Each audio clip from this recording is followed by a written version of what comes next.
Okay, look, Digimon has always skewed a bit dark, a bit mature. I know this, you know this, R.I.P. Leomon, R.I.P. Wizardmon, R.I.P. Ken's brother, but episode 38 of the new Digimon Adventure 2020 reboot possibly takes the top spot for being just the weirdest episode of Digimon I've ever seen. Certainly one of the weirdest episodes of a kid's show I've ever seen. And really, this image I'm showing says it all, but I would just say that tonally, from top to bottom, this episode was just super weird. I think if they do decide to dub Digimon Adventure 2020, they might have to skip this episode or something, because I honestly have no idea how you present an episode about an adorable digital monster being crucified in a fashion extremely reminiscent of the Western world's most recognizable religious figure. Now, don't get me wrong, I'm not particularly religious and I'm not offended or anything like that. I'm just confused about this episode. Let's break it down from top to bottom. This episode begins with Matt/Yamato, who I'll just call Matt moving forward for simplicity, scaling a mountain on his own. It's important to note for fans watching the series week to week that Matt has basically been missing from the show for 8 episodes, while other characters like Tai, Kari, and TK took the spotlight for a little bit. So fans were looking forward to seeing Matt and Gabumon, maybe thinking that this was our Metal Garurumon debut episode. We come to learn that prior to the start of the episode, Matt and his Digimon were separated during a rescue mission of some kind. There were smaller Digimon who they stepped in to save, but upon being separated, Gabumon was captured by this horribly creepy, satanic-looking Digimon who takes captive Digimon to a mountaintop, crucifies them, eventually breaks them down into data, which is used as a sacrifice to feed this giant black crystal, which is tied to the resurrection of who we know to be the series bad guy, Millenniummon. We get to watch this truly eerie scene of one of the Digimon next to Gabumon just be torn apart, and tonally it's just mega strange. It doesn't really make me feel unsettled, but it also doesn't make me laugh at like how absurd it is. I'm just kind of surprised, I guess, that they committed so hard to this crucifixion bit. Joe and Gomamon are in this episode as well, and they shoot harpoons into the mountainside to help give Matt a path forward. There's this scene closer to the end of the episode where the dark crystal and the Satan-looking Digimon are emitting a dark aura that is overpowering the good guys, and Joe can't support Matt. That is until Joe sits down cross-legged and begins reciting things that he's supposed to be studying, like some kind of mantra, and he has just reached enlightenment. The enemy Digimon around him even start repeating his mantra, which is pretty hilarious, not gonna lie. It's just a bunch of bad guy Digimon reciting history and math facts. This too, though, just highlights to me how weird this episode is. Again, it's not particularly offensive, I don't think, but why is the theme of this episode of Digimon, let's do imagery and jokes around religion? I need to know who directed this episode and report back to all of you with a behind the scenes, because this episode must have had like a guest writer or a guest director or whatever who has envisioned Gabumon being crucified since 1999 and was like, this is my one shot. Thanks to the opening that Joe's enlightenment gives Matt, we reach the top of the mountain where Matt is able to reach his Digimon. There's like a satanic circle etched into the ground and a real sense that Matt might be destroyed here. Matt reaches out and confesses that he changed after meeting Gabumon, and Gabumon is his first ever friend. I really like what Matt's signature crest of friendship is supposed to symbolize in this show. It's not that Matt is the embodiment of friendship or the perfect friend. It's more like the symbols on the crests represent the thing that the Digimon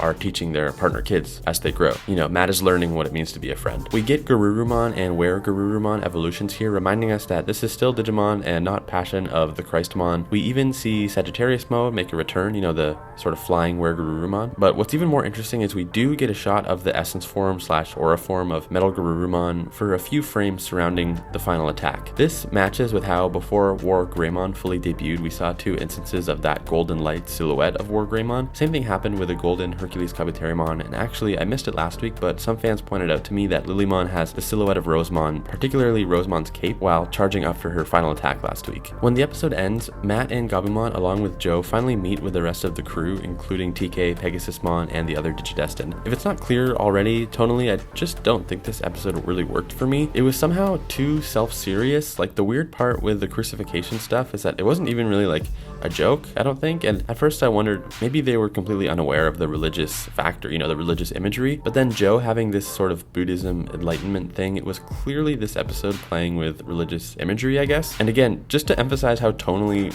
off this all was, in the preview for next week, we see that the episode is about a French fry Digimon, so it's like we go from crucifixion episode to French fry episode. I have no idea how they approach this episode if they try to dub the show. They might just have to scrap this one, because I don't know if I could see any other kid show in the West having this sort of imagery. Like, imagine if Steven from Steven Universe was crucified in one episode, or Timmy Turner, or even Pikachu. It's like just so disturbing and weird, and parents would freak out, I assume. This episode is definitely going to appear in a couple years on people's lists of the weirdest Digimon episodes of all time. Take notice, Watch Mojo people. But anyways, that'll do it for me this week. If you're still here, that means you watched through this whole video and probably have some interest in Digimon. If you haven't, please do me a favor and subscribe to the channel. I made a point not to ask last week because I don't want to ask every single week, and wouldn't you know it, the one week I don't ask anywhere in the video, that video blew up and did 100,000 views in 1 week. April is coming up soon, and that's actually going to be the 1-year anniversary of when I began the Digino videos. I would love to try and get 10,000 subscribers by mid-April. I think it's doable. If you watch all the time, but you just get my videos on your home feed, please hit subscribe just to do me that favor and to make the whole process a little smoother for you, really. But until next week, when the whole Digidestin squad is back together, take it easy.